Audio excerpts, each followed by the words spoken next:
আমি ভাবতেও পারছি না বাংলার অবহেলিত কোনো একটি গ্রামে একজন কুমার শিল্পীর হাতে এত সুন্দর ভাস্কর্য সৃষ্টি হতে পারে। আমি জানি না আমি হিন্দু না মুসলমান। মাটির লাহান আমারও কোনো জাত নাই, তাই এই মাটির লগেই আমার সব কিছু আমি জড়ায় ফেলছি।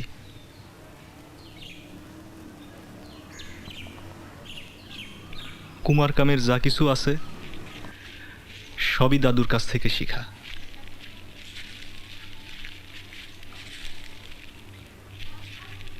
আর এইখানে যা কিছু দেখতেছেন সবই আমার একটা যুদ্ধের ফল।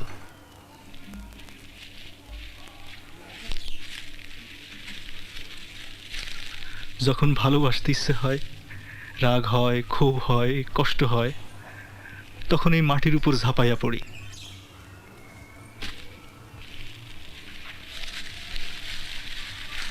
যা মুখে বলতে পারি না তাই এই মাটির মধ্যে দিয়াই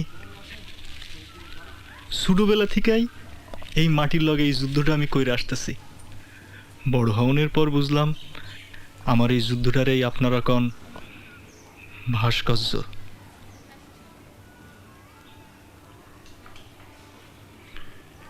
বৈশাখ, তুমি অনেক বড় একজন শিল্পী। আমি কখনো পাঠশালায় যাই নাই, নিজের চেষ্টায় শিখছি।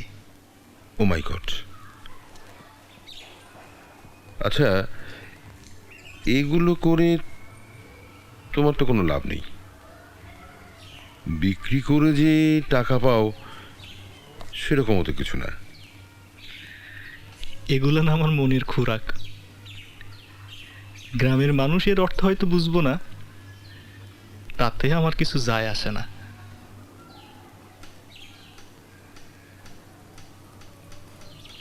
তোমার একটা কাজ আমাকে দেবে?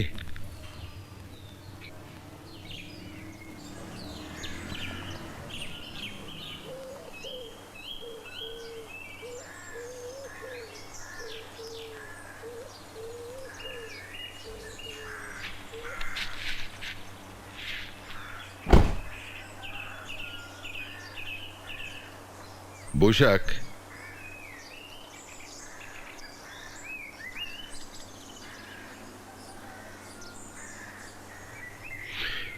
এই নাও, এটা তোমার এই কাজটার সম্মানী।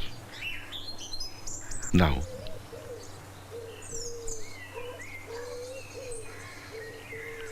একটা কথা বলবো, এখানে কিন্তু তোমার কোনো মূল্যায়ন হবে না। তোমার শহরে যেতে ইচ্ছে করে না? ইচ্ছে করে, কিন্তু আমি কখনো যাবো না।